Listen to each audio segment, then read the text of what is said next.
have 3 kids and I'll never get a job, or I'll never be able to buy a house. You're using your imagination against you. Your mind believes you. The Bible says you have not because you ask not.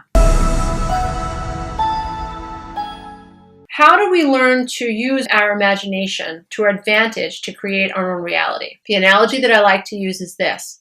When you're feeling an emotion, let's say frustration and powerlessness, I want you to stop, look, listen, feel. Just stop. Look at the feeling of powerlessness and then imagine that feeling exists in an ocean, which represents your subconscious mind. And that feeling is a fish. So let's say the feeling that you're feeling is powerlessness. So I want you to imagine that you're looking at the ocean and there's a fish in the ocean. It's just jumping out of the water and you're saying, there's powerlessness. Let's say you're also angry. Then there's another fish. Okay, I can see anger. I can see frustration. Yep, I can see all these fish. That helps you create distance, emotional distance between you and your emotions. There's distance. So the you that I'm talking about is the higher you, is the observer in you that is able to look at the way you feel rather than react to the way you feel. Then you're in a place where you're clearing out the emotional clutter.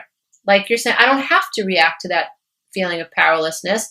Just because my daughter doesn't want to go to the mall with me now doesn't mean that I'm not a good mom. Just because she'd rather hang out with her friends doesn't mean that she doesn't love me. That's okay. I felt rejected as a child by my mother and my sister and whatever, and I felt unwanted. And so there was, when she said, no, I don't want to go with you, there was this moment of, I'm not wanted. But I was able to objectify it. I was able to see the fish in the ocean, and that feeling of not feeling wanted is a trigger from the past. Okay, I get it.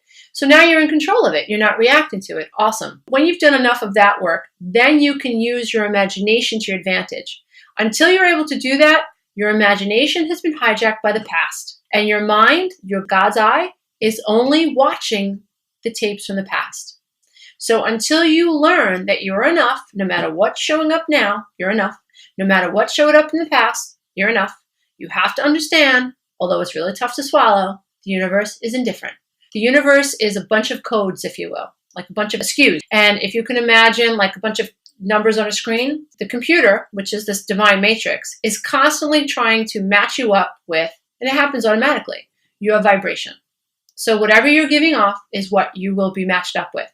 So what you want to do is obviously do your emotional recovery work. And then once you're cleared out, I want you to start thinking about life, imagining in your mind the way you want your life to be.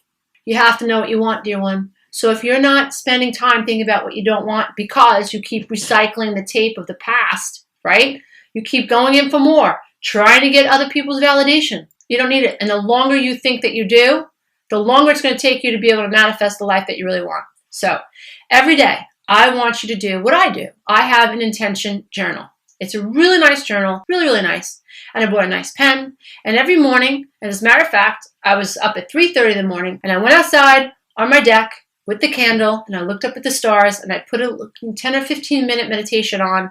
I listened to Brother Iz because I love him, and he lifts my vibration. Then I unplugged myself, and I began to imagine life the way I want it. So what I do is I spend time imagining that, and then I just let it go.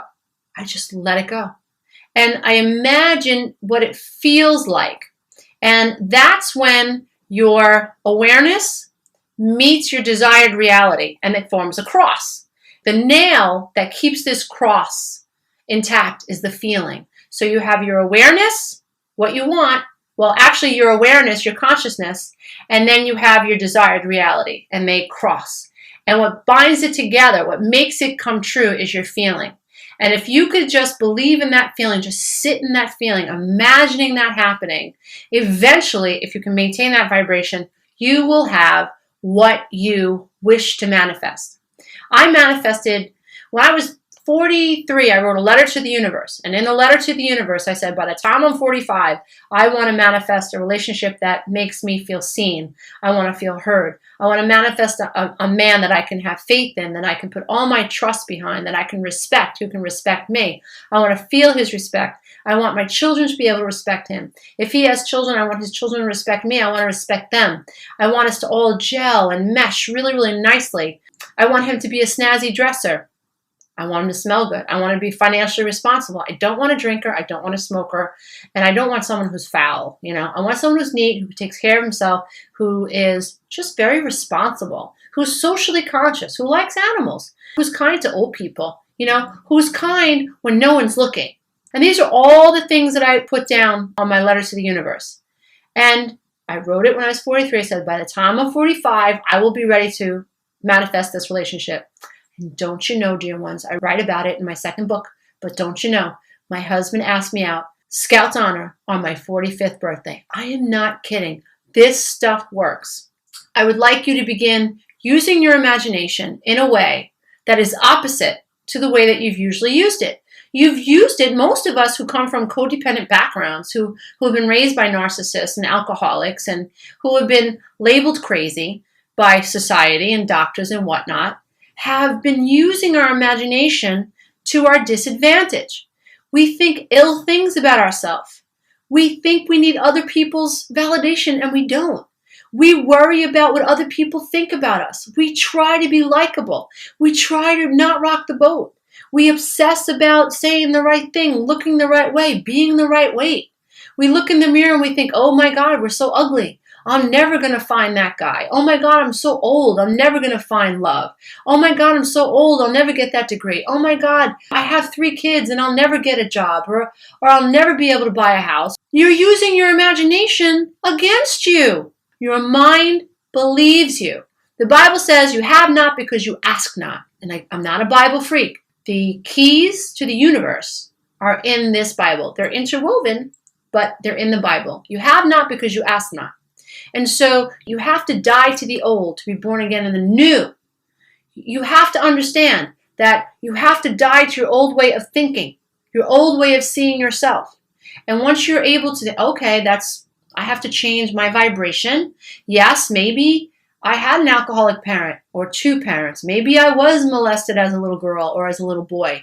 Maybe I have experienced terrible things in my lifetime. And while that's all true, if I don't change my emotional vibration, my set point, the universe cannot deliver to me what I want to experience, which is abundance of love, abundance of contentment, abundance of peace and respect. So, dear ones, you use your imagination to your advantage, first by understanding the way this universe works and learning how to honor what you feel, but then to also understand that what you feel, your goal is to transcend it. Okay, you have to master your emotions. Then what you do is you spend time controlling your mind. Hey, if you love this content, don't forget to check out the next video, and you can go to my website and take the codependency quiz.